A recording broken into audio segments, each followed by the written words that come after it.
আসসালামু আলাইকুম।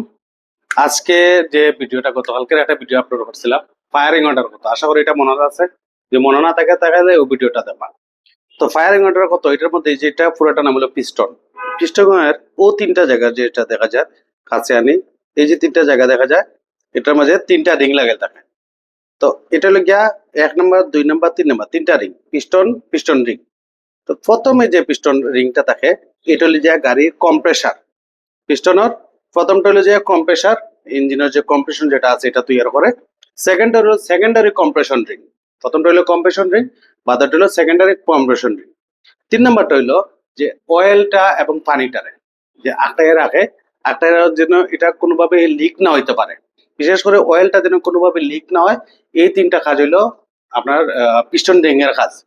তো পিস্টন রিং যদি কোনো সময় দুর্বল হয় তাহলে কি হইব? আমরা কিতা সমস্যা হইব? ১ নম্বরে সমস্যা হইব গাড়ি ইঞ্জিনে মোবিল খাইব। ২ নম্বর হইলো খালা ধোয়া দিব। ৩ নম্বরে আপনার গাড়ি চলবো কম। যেভাবে চলার দরকার আছে সেভাবে চলবো কম। কম্প্রেশন এক্সেলেরার দিলে ঠিক আছে, কিন্তু কম্প্রেশন পাইতো না। গাড়ির শক্তি কমে যাব। প্লাস প্লাগের আগার মধ্যে মোবিল উঠবো।